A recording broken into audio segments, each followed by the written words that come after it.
கோவை உக்கடம் அருகே போலீசார் கூடி இளைஞரை தாக்குவது போல வீடியோ வெளியான விவகாரத்தில் காவல்துறையிடம் தனக்கு எந்தவித பிரச்சனையும் இல்லை என இளைஞர் தற்போது விளக்கமளித்திருக்கிறார். சோதனையின் போது காவலரின் பெல்ட் உள்ளே சிக்கிக் கொண்டதாகவும் அதனை கவனிக்காமல் வாகனத்தை இயக்கிவிட்டதாகவும் அந்த இளைஞர் தற்பொழுது விளக்கமளித்திருக்கிறார். இதுகுறித்த அண்மை செய்தியை பார்த்து வருகிறோம்.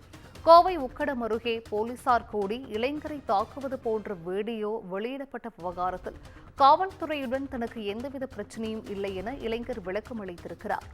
சோதனையின் போது காவலரின் பெல்ட் உள்ளே சிக்கிக் கொண்டதாகவும் அதனை கவனிக்காமல் வாகனத்தை இயக்கிவிட்டதாகவும் இளைஞர் ஒருவர் விளக்கம் அளித்திருக்கிறார். இதுகுறித்த அண்மை செய்தியை தற்போது பார்த்து வருகிறோம். கோவை உக்கடம் அருகே போலீசார் கூடி இளைஞரை தாக்குவது போன்ற வீடியோ வெளியிடப்பட்ட விவகாரத்தில் காவல்துறையுடன் தனக்கு எந்தவித பிரச்சனையும் இல்லை என இளைஞர் ஒருவர் தற்போது விளக்கம் அளித்திருக்கிறார். சோதனையின் போது காவலரின் பெல்ட் உள்ளே சிக்கிக் கொண்டதாகவும் அதனை கவனிக்காமல் வாகனத்தை இயக்கிவிட்டதாகவும் அந்த இளைஞர் தற்பொழுது விளக்கம் அளித்திருக்கக்கூடியதை அண்மை செய்தியாக பார்க்கிறோம். காவல்துறைக்கு வணக்கம். என் பேர் அபுதாகிங்க. 24ஆம் தேதி இந்த மாதிரி உக்கட வழியாக நான் வந்துட்டு இருந்தேங்க. கோட்டமேட்டில் வச்சு டிடி செக் பண்ணிட்டு இருந்தாங்க. வண்டி நிறுத்தினாங்க. வண்டியை நிறுத்த சொன்னாங்க. நிறுத்தினேன். வண்டியெல்லாம் செக் பண்ணாங்க. செக் பண்ணோன்னே ஏட்டையை என் வண்டிக்குள்ளே வந்தாருங்க. நான் பதட்டத்தில் வண்டியை லைட்டாக மூவ் பண்ணிவிட்டேன். அவருடைய பெல்ட் என் வண்டியில் மாட்டிடுச்சுங்க. வண்டியை நிறுத்திட்டேன்.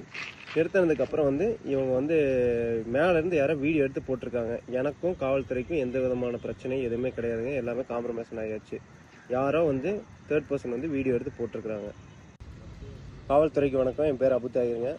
24ஆம் தேதி இந்த மாதிரி உக்கட வழியாக நான் வந்துட்டு இருந்தேங்க. கோட்டமேட்டில் வச்சு டிடி செக் பண்ணிட்டு இருந்தாங்க. வண்டி நிறுத்தினாங்க. வண்டியை நிறுத்த சொன்னாங்க. நிறுத்தினேன். வண்டியெல்லாம் செக் பண்ணாங்க. செக் பண்ணோன்னே ஏட்டையை என் வண்டிக்குள்ளே வந்தாருங்க. நான் பதட்டத்தில் வண்டியை லைட்டாக மூவ் பண்ணிவிட்டேன். அவருடைய பெல்ட் என் வண்டியில் மாட்டிடுச்சுங்க. வண்டியை நிறுத்திட்டேன்.